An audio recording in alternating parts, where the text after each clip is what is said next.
Oi, gente, tudo bem? Hoje nós vamos falar sobre sinais vitais. O interessante de falar sobre sinais vitais, a gente vai falar bem brevemente. Eu escrevi muita coisa aqui, mas a gente vai falar só o necessário para a gente entender sinais vitais, quais são esses sinais vitais e quais são os valores de referência principais, certo? A gente considera como sinais vitais o pulso, a pressão arterial, o ritmo e a frequência respiratória, a temperatura corporal, dor, nível de consciência e oximetria do pulso.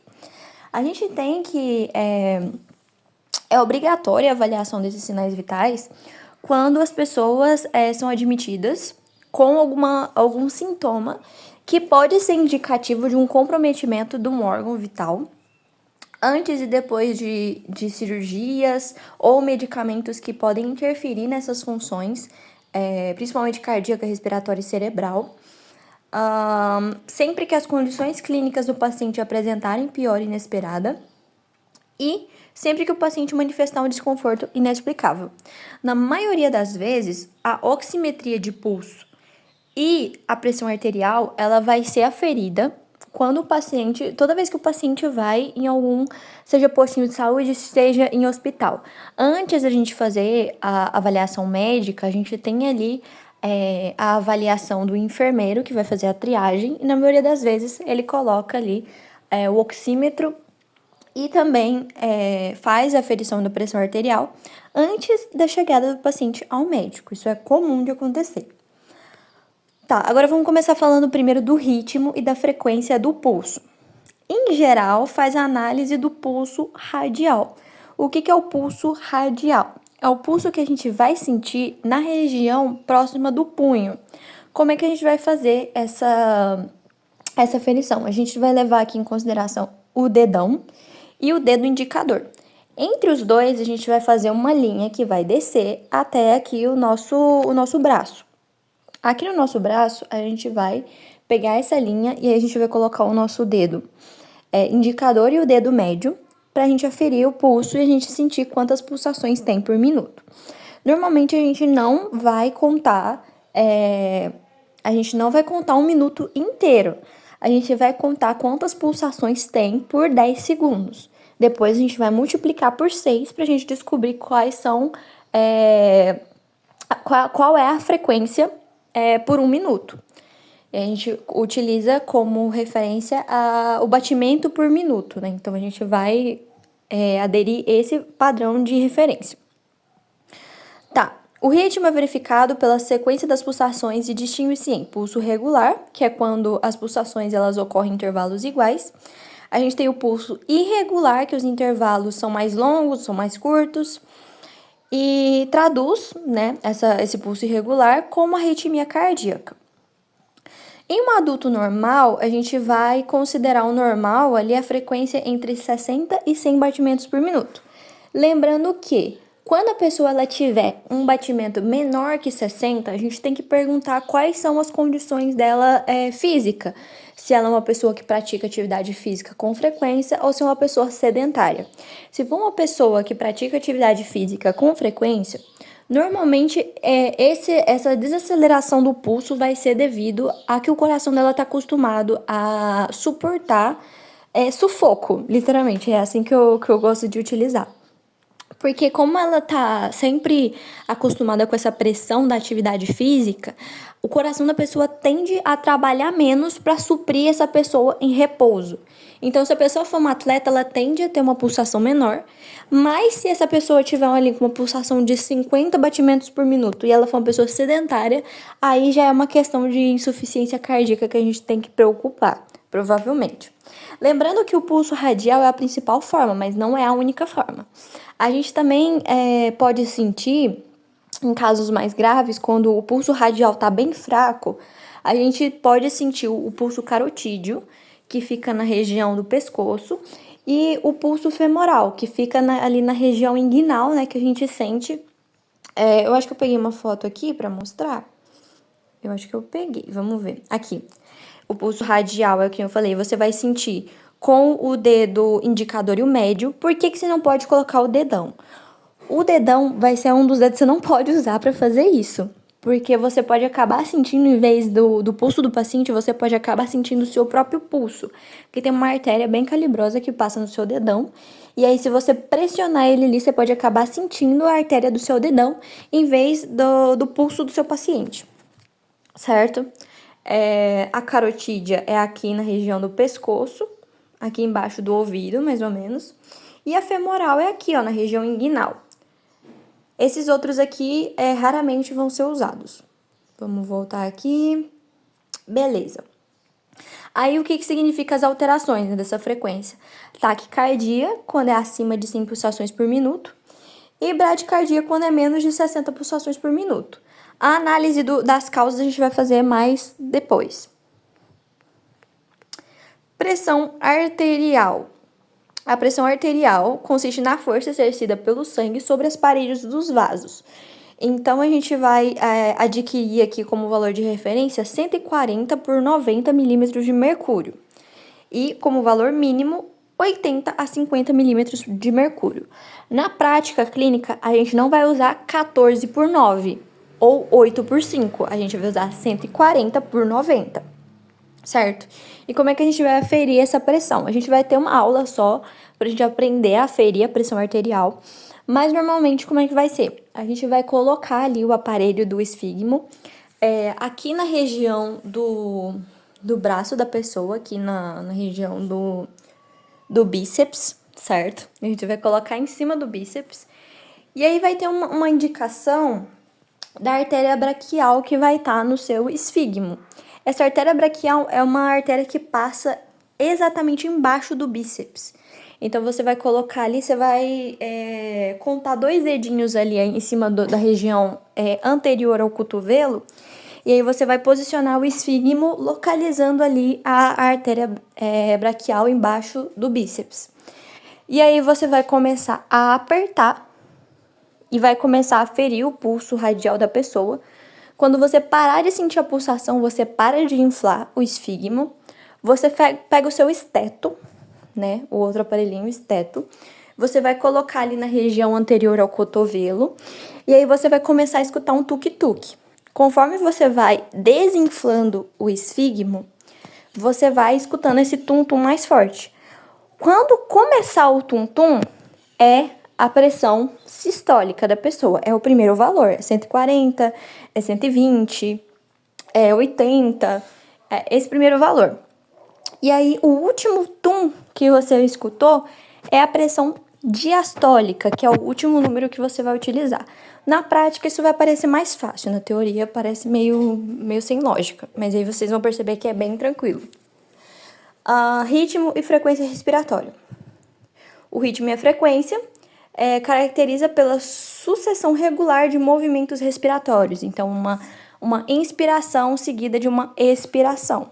Isso consiste em uma frequência respiratória, né? Um ritmo.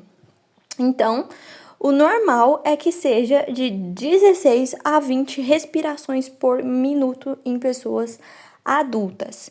Crianças tendem a ter frequências respiratórias maiores, assim como batimentos cardíacos também maiores. Tá? Esses aqui são valores de referência para adultos. Bom, as principais alterações de ritmo e frequência respiratória são a apneia, que é a parada de respiração, a dispneia, que é a dificuldade para respirar, a gente tem a ortopneia, que é a dificuldade para respirar na posição deitada, também tem a trepopneia, que é na respiração, dificuldade de respirar na posição sentada. Essas outras aqui é muito incomum, então eu não vou nem citar aqui. E aí a gente tem o aumento da frequência e a diminuição da frequência, que é a taquipneia e a bradipneia. Beleza. A temperatura, ela indica ali, né, quanto mais ou menos vai ser a taxa entre a diminuição desse calor corporal e com a taxa metabólica, né? E aí a gente vai ter diferentes lugares para medir essa temperatura corporal. A mais comum na prática é a temperatura axilar, que causa menos desconforto para o paciente. Temperatura bucal muito pouco que vai ser utilizada, e a temperatura retal também em casos mais específicos. E a gente tem que saber os valores de referência. A gente tem que ter ideia que a temperatura axilar vai ser a mais baixa, porque está menos no interior do corpo. Então, a temperatura normal vai de 35,5 a 37 em média, certo? E a temperatura bucal vai de 36 a 37,4 e a temperatura retal 36 a 37,5. As alterações de temperatura corporal são hipotermia, que são valores abaixo dos valores normais, febre, que são valores acima dos normais, e hipertermia, que são valores acima dos normais com presença de fatores ambientais. Qual que é a principal diferença da febre e a hipertermia? A hipertermia, ela vai ser causada principalmente por fatores ambientais, a febre vai ser causada principalmente por fatores patogênicos. Então, normalmente a febre vai estar associada ali a alguma patologia, alguma doença, enquanto a hipertermia vai ser insolação, atividade física extremamente estressante para o seu corpo, vai causar hipertermia, enquanto a febre vai ser, tipo assim, a pessoa tá normal, tipo assim, tava de boa lá na casa dela e começou a ter um valor de temperatura muito acima do normal. Então, corresponde realmente a uma patologia. Bom, a gente tem ali os valores de febre, né? Febre leve vai até 37,5. A gente percebeu aqui que aqui na temperatura... Cadê? Na temperatura axilar, né? Que a gente tá falando aqueles valores ali. Vai até 37. Então, se for até 37,5, é uma febre leve. A febre moderada vai de 37,6 até 38,5. Ou seja, ali uma diferença de 1 grau. E a febre alta vai acima de 38,6. A oximetria de pulso, ela vai medir a quantidade de oxigênio no sangue do paciente. Se ele tem um valor abaixo de 95, na prática a gente usa até 90, tá? Se o paciente estiver com 90, depois de ter algum o paciente chegou na sua clínica com... acabou de ter um acidente de carro. Ele chegou com uma oximetria de 80, por exemplo. Esse paciente, ele tá com algum problema respiratório, alguma coisa tá obstruindo a passagem de ar, seja uma costela quebrada, seja um pneumotórax, blá, blá, blá, blá, blá, blá. Depois a gente vai saber melhor sobre isso. E aí a gente vai fazendo os procedimentos até chegar numa oximetria de 90. Significa que o paciente já está estável, certo? Mas o ideal é que um paciente que está ali andando tranquilamente chega no seu consultório para se consultar, realmente ele esteja ali com oximetria nas taxas de 95 a 100% de taxa de oxigênio no sangue, tá? Aqui, ó. Entre as causas de insaturação estão insuficiência respiratória, insuficiência cardíaca e hipotensão arterial. Então, se o paciente estiver normal, chegou no seu consultório andando e tiver com oximetria abaixo de 95, é uma causa preocupante. Nível de consciência é feita pela observação geral do paciente e suas reações às solicitações habituais, incluindo respostas a perguntas simples. Bom, a gente tem 3 condições principais, que é normal, que o paciente está atento ao que acontece ao redor, responde as perguntas de modo coerente e reage a estímulos de maneira apropriada. Como é que fala? Lá na anamnese, a gente vai utilizar algumas siglas que depois a gente vai aprender mais, tipo BEG, que é bom estado geral, MEG, que é mau estado geral, etc. A gente vai ter uma coisa que chama LOTE. LOTE, L-O-T-E, que é lúcido, orientado em tempo e espaço. Esse é o nível de consciência que a gente vai colocar na nossa anamnese, no caso, quando a gente estiver relatando isso. Então, se ele tá normal, LOTE. Consciência alterada. Alteração pode ser de grau leve ou intenso. Torpor, indiferença ao ambiente ou só responde quando solicitado, confusão mental.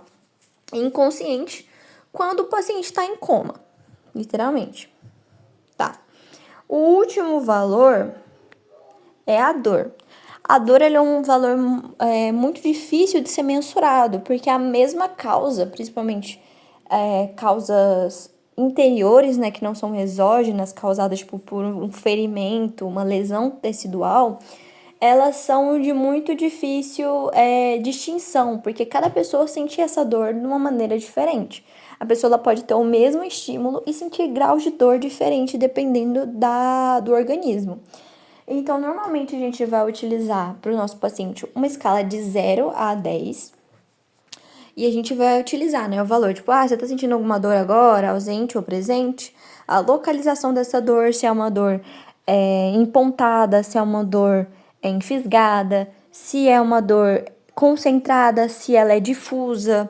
A intensidade, né, que eu falei, o grau de 0 a 10, leve, moderada ou intensa. É uma análise que a gente vai fazer, não tem como mensurar mesmo assim, você vai utilizar a escala de 0 a 10, mas às vezes esse paciente ele sente uma dor 10 para uma coisa, enquanto um paciente sente uma dor 7, por exemplo. Isso é muito subjetivo. A dor é um dos piores para se analisar aqui nesse caso. Mas enfim, essa foi a nossa aula sobre sinais vitais.